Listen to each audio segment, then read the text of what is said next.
And welcome to the Denver Sports Betting Show UFC edition. This segment is brought to you by CD's Wings.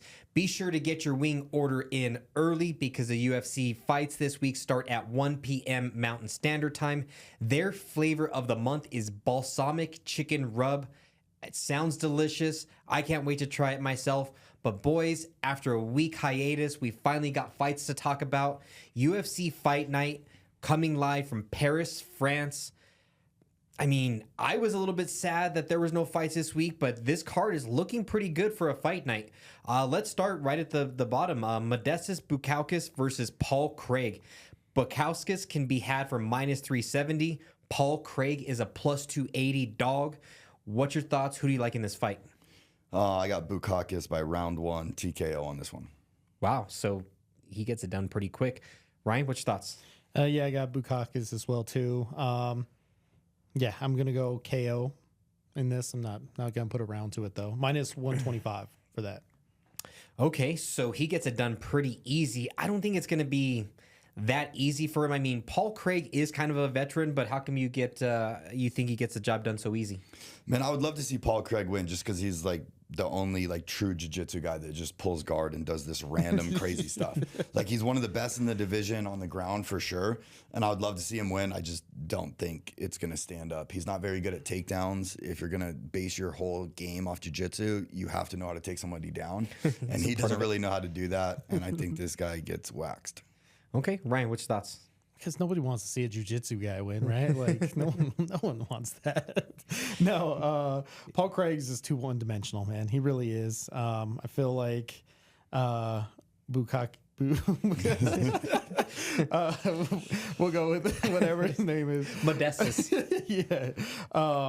I feel just like his striking, and he's good enough with his ground game where he's going to keep Craig at bay. Like, Craig can get one of these crazy, like, submissions and everything, but I just feel he's too one-dimensional for this. Taylor, do you think there is any betting opportunity in maybe Craig submission? Yeah, I mean, that's the only way he's going to win this fight. But, again, I don't see it happening like that. But that's his only fight there, so there has to be some crazy plus money for him on a submission. Oh, yeah, huge plus money. As the jiu-jitsu expert, he is going up to 205. He had a little bit of success at 180, but now that much heavier. Do you think it's that much harder for him to have any success? No, like you can use some of the strength to your advantage, but I think he's also going against guys that are now going to be hitting him a lot harder. Mm-hmm. So I think that's where his troubles will arise in this fight. Yep. I think he loses a little bit of his advantage as well. Give me Modestas Bukauskas to get the job done. Minus 370. Not a lot of value there, but could be a good parlay piece. But moving right along, we have Benoît Saint-Denis, the French paratrooper, I believe he was. Yeah. Bad dude. Still only 29 years old, but seems like he's been here a long time. Fighting the up-and-comer Mauricio Ruffy, who can be had at minus 190. He is the favorite right now over Benoît Saint-Denis in his hometown. Who you got in this one, Taylor? I got Ruffy by KO. Okay. I'm going Ruffy as well, too. I'm not betting like money line or anything like that. I'm not picking a fighter, but I'm going over 1.5 rounds at a minus 155. Okay, so I got to disagree. Benoît Saint-Denis is fighting in front of his home crowd, and Mauricio Ruffy just really hasn't been tested. Yeah, he can go nuclear, put him out, but I don't think anybody's really actually tested his cardio, tested his wrestling like Benoît Saint-Denis is going to get it done on Saturday. So give me Benoît Saint-Denis. How come you like Mauricio Ruffy? Okay, but you do remember Benoît, last time he fought in Paris, he got mauled by Manny Moicano and lost in front of his home crowd. And I think that's going to happen again because you're right. No one's tested his cardio. No one's tested Ruffy's ground game. He has 12 wins, 11 stoppages. He doesn't need them to test it because he usually finishes the fight. But again, I've been real high on the fighting nerds, and I think they have him set up to withstand any sort of cardio. I think you're right. The first round is going to go to Saint-Denis. I think he grapples. I think he holds him down a little bit. And then Ruffy comes out in round 2 and gets it done. Okay, so that a lot of things have to go right for your plan to happen. I think Benoît Saint-Denis just goes out there and wrestles him. Ryan, what do you think? So I've been seeing like tons of articles going back and forth. I've been seeing a lot of people with Saint-Denis or whatever. I'm horrible with names. Taking the submission. So, but I think Ruffy, I think just his power, I think his accuracy, I just think the game plans of the fighting nerds and everything like that, like just they've been on point. So, like I said, I'm not gonna go take Ruffy like straight up money line or anything. I'm taking the over 1.5 rounds. Okay, so you're just really walking the fence. You are making absolutely no picks this week. But yeah, like I said, give me the dog this week, fighting in front of his home crowd. I mean, how many times can you lose in front of your in front of your nation? He's a hero to France. However much a hero you can be. But he's fought better competition. Ruffy has looked good against low-level competition. I know he comes out of a good gym, but he's going to face somebody that he really hasn't faced before. You are a big Fighting Nerds fan, and there are 2 people from the Fighting Nerds on this card. I think only one of them gets it done, and it's not Mauricio Ruffy. So maybe a little bit of a live betting opportunity, because at 190, that's where I have the problem, is the betting line. Yeah. The line is just way too high. It should be much closer. Like you said, Ruffy can go nuclear. He can just drop you with that one punch power. But at 190, I don't like it. If there is a live betting opportunity after round 1, I think that's the best route to go if you are making a bet on this one. But it is just really, really tough to say one way or the other. Benoît Saint-Denis, I mean, he fought your boy Poirier. He looked pretty decent, right? In that loss, yeah. Yeah. Mm-hmm. Yeah. He looked okay.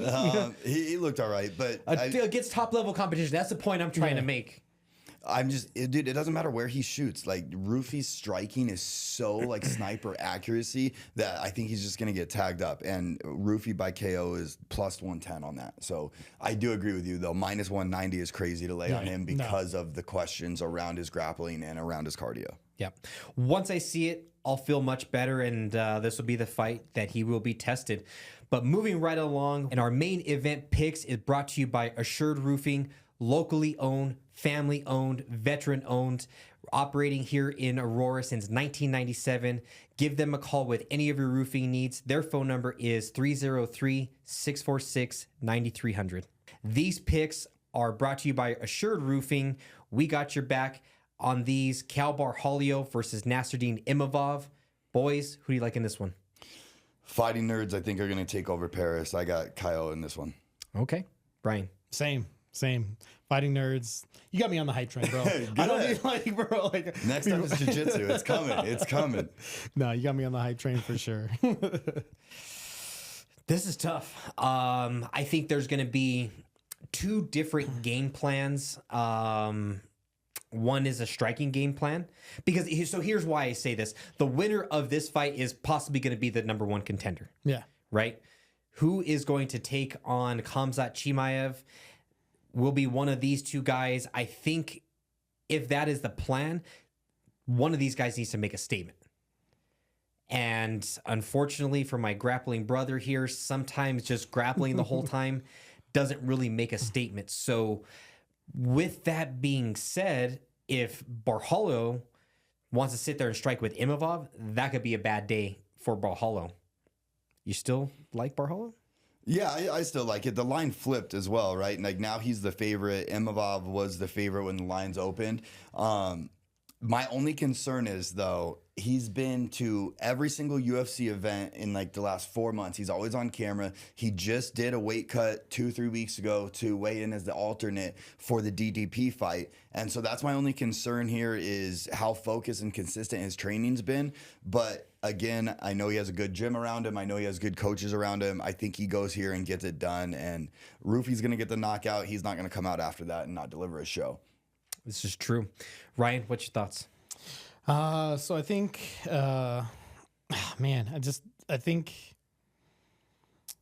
Caio, he went, everyone's talking about his ground game, right? But like, his stand-up game isn't awful, man. Like, he stood toe to toe with Jared Cannonier. He went 5 rounds with him, and like, Jared's a good striker. So like, I think people are like sleeping on him there.